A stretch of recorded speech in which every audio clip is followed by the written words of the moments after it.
হারুন তোমাকে যে আমি এত ডলা দিলাম তুমি তো শুধরাইলা না। তোমার আখেরি ডলা দেওয়ার আগে আজকে হালকার উপরে একটা ঝাকসা ডলা দিই। হ্যাঁ দিব আমার ক্ষুদ্র ভ্রাতার ভগিনীরা দেই তাহলে। আচ্ছা তো হারুন তুমি তো আমার ডলায় একটু ভয় পাও না তাই না? কিন্তু বউয়ের ভয় তো তুমি কাঁপো কি ঠিক করছি না? আমার ক্ষুদ্র ভ্রাতার ভগিনীরা কবে দাদা আপনি ঘরের কথা পরে জানিলেন কেমনে কেমনে আসেন দেখে দিই। এই যে হারুনের পিছে ছবিটা দেখেছেন না, বউ জ্যাপটা ধরে আছে হারুনে। এই ঢলাঢলির ছবি কেন রাখিছে ওই?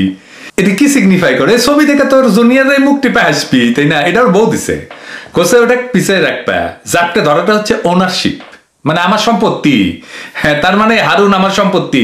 ওই একটা পিছে রাখিছিল যেন কেউ দেখবার না পায়, পিছে রাখিছিল, একদম পিছে রাখিছিল, সিটের পিছে রাখিছিল। এই যে দেখেন আপনারা নিয়ে যে বাক্য ছিল ওই সেই ছবিতে দেখেন ওই সিটের পিছে আসছিল ছবিটা তাই না? এখন দেখেছেন ছবিটা সামনে নিছে পাশে রাখিছে, কারণ এই যে সিনেমার নায়িকারা আসিচ্ছে না আর ছবি তুলিচ্ছে হারুনের সাথে। এই দেখে হারুনের বউ বাড়ির ঝাঁটা পেটা করিছে আর ওই বিলায়ের মতো ছবিটা পাশে রাখিছে। এই যে সুরঙ্গের নায়িকা আসছিল না আরেক বাটপার সাথে রায়হান রাফির নিয়া, এই বাটপার রায়হান রাফি আমার কথা দিছিল যে ওর সিনেমায় রাজাকারের মুখ দিয়া নারায় তকবীর স্লোগানটা বাদ দিবে। আমি কইছিলাম যে নারায় তকবীর স্লোগানটা মুক্তিযোদ্ধারাও দিছে, এমনকি হিন্দু মুক্তিযোদ্ধারা দিছে, আমি প্রমাণও দিছিলাম তাই না? তা আমার কথাও দিছিল কলে ওই রায়হান রাফি, কথা রাখে নাই। আবার ওই নাকি মাদ্রাসাত পড়িছে। ওই সিনেমা রায়হান রাফি তোমার হাসিনা দিয়ে হান্দায় দেওয়া হবে, তুমি চিনো নাই আমারে তাই না? বেটা মাদ্রাসাত পড়ে মোদির ঘেটে পুত্র হয়েছো, বেটা ইসলামোফোব। আবার তারপরে দেখেন হারুনে যে ববির সাথে ছবি তুলিছে, সব সুন্দর সুন্দর মাইয়ারা যে ছবি তুলিচ্ছে, তাই এই যে বউয়ের জ্যাপটা ধরা ছবিটা না ওটা আসছে গার্ড হইয়া। বউ যদি দেখাইতে চায় যে স্বামী আমার সম্পত্তি তাহলে বউ স্বামীর জ্যাপটা ধরে ছবি তুলবি, আর স্বামী যদি দেখাইতে চায় বউ আমার সম্পত্তি তাহলে স্বামী বউরে জ্যাপটা ধরে ছবি তুলবি। এটা হইতেছে বেসিক বিজ্ঞান, এটাই সায়েন্স, বুঝছাও? তো তাহলে ছবিটা কে দিছে? বউ দিছে তাই না? আচ্ছা এডিটর সাহেব ওই যে ববির সাথে ছবিটা দেন তো আবার সুন্দর আছে মাইয়া করলে। আচ্ছা হারুন তোর একটা নোয়াপাতি সাইজের ভুড়ি আসছিল ওটা কই গেল? এই ছবি নায়িকা সুন্দরী বেডির সাথে ছবি তোলার সময় পেট খিচ্চা ধরে ছবি তুলিস, ভালো বুদ্ধি তো ভালোই আছে দেখেছি। উই আবার কছে কি অবরোধ জায়গা পলায় থাকাটা রাজনৈতিক কর্মসূচি হইতে পারে না। ও আচ্ছা উই আবার রাজনীতি বুঝে গেছে। বাপরে উই যা পিটাবি জয়নাল আবেদিন ফারুকের মতো, নিজেই গাড়ি আগুন ধরে বিএনপি নেতাদের নামে মামলা দিবি, নিজেই বিচারপতির বাসভবনে হামলা চালায় বিএনপি নেতাদের নামে মামলা দিবি। এটা না হইলে শরীরে জোশ আসে না। হ্যাঁ উই মনে হয় কোটায় আরো কিছু পুরান গাড়ি পাইছে সেটা পুরাবি আর প্যাকেট করবি বিএনপির আরো কিছু নেতাকে তাই না হারুন? হ্যাঁ বুদ্ধি ভালোই। আচ্ছা এবার আসেন আর একটা মাল রে ধরি আর ওই ভাতের হোটেল রে এবার এটা আনা জয় বাংলা করে দিই। হ্যাঁ এই যে শাহজাহান ওমর খাটাস ওই হাইকোর্টে গেছিল, উঠি ওক দিছে ধাওয়া উকিলেরা, সাবাস বাঘের বাচ্চার মতো কাম করেছেন আপনারা উকিল সাহেবেরা। ও কইছে দালালের গোষ্ঠী।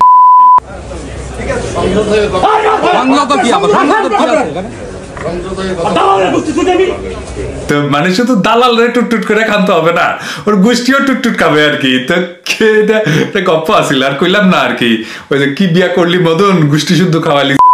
তো শাহজাহান ওমর কি এমপি ইলেকশন করবার গেল গোষ্ঠী শুদ্ধ এরপরে ডরে ওই গেছে হারুনের ভাতের হোটেলে, সিনেমার নায়িকারা যায়, হিরো আলম যায়, উই গেছে সাইবার বুলিং এর অভিযোগ জানাইতে। তোর দল আওয়ামী লীগ ক্ষমতায় তাই তোর পুলিশের কাছে যাওয়া লাগে, তো হাসিনা জয় বাংলা হইলে কই যাবি? কইছি না বাসার তো থাকবার পারবই না, তোর গোষ্ঠী শুদ্ধ এক ঘরে হবে। আবার পুলিশেরা কইছে চোদন খাবে, আওয়ামী লীগে তোর জায়গা হবি না। বুঝছো কেন হবি না জানিস? বিশ্বাসঘাতকদের কোথাও জায়গা হয় না। উই কছে আওয়ামী লীগের রাজনীতি বিএনপির থেকে বেটার। ও আচ্ছা তাহলে এতদিন বিএনপি করলু কে? জানে শুনে একটা অপেক্ষাকৃত খারাপ দলে রাজনীতি করলু কে? সে দলে মন্ত্রিত্ব করলু কে? তারপর জানে শুনে যাই হোক আলাপে আসি। এ হারুন এই যে ভাতের হোটেল খুলিস একটা টেবিলের কভার কেনার পারিস না?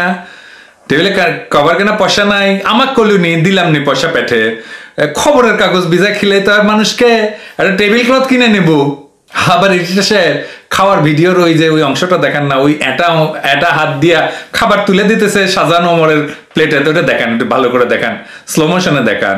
হ্যাঁ আমি তো এটা দেখে চোদনা হয়ে গেলাম। আরে খবিস তুই যে খাচ্ছু তোর হাতের তোর থুতু লাগিছে না? ওই হাত দিয়া খাবার তুলে দিস কেমনে আরেকজনের পাতে? তোর থুতু খাবি নাকি আর একজন সাজানো নম্বর উই কি তোর বউ নাকি গার্লফ্রেন্ড যে তোর থুতু খাবি? হ্যাঁ শালা পার্সোনাল হাইজিনের তো কথা জানিস না বেটা গিদ্দর। বাঙ্গুল্যান্ডের এডলটা ইনকাই খাইতে। তো এক হেভি বড় লোকের বাড়িতে গেছিলাম বুঝছাও, তো দাওয়াত দিছিল। তো যা দেখি বেসিনে হাত মুছার জন্য টয়লেট পেপার ট্যাঙে রাখিছে মুখের উপরে, তাও আবার পিঙ্ক কালারের। এখন কেউ কবি কাজ তো চলে, চলে চালালেই চলে, কাটারানিক দিয়ে চলিচ্ছে না দেশ, ইনকাই চলবি। বাথরুম টিস্যুর জায়গায় টয়লেট পেপার চলবি না কেন যদি হাসিনা প্রাইম মিনিস্টার হয়ে ব্যাপারে?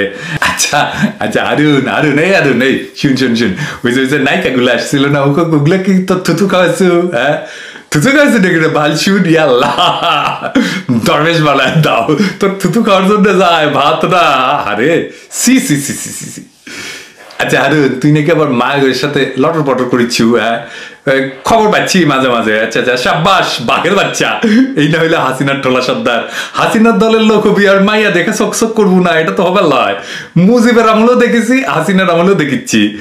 তুই যে পোশাক পরিস এটা দেখে তো উল্টা দিকে দৌড় মারবি আজকালকার মাইয়ারা। এই যে দেখ ব্লু রঙের জ্যাকেট পরিছু আর তার সাথে লাল রঙের শার্ট, এটা একটা কম্বিনেশন হইলো। তোর তো কালার সেন্সই নাই রে।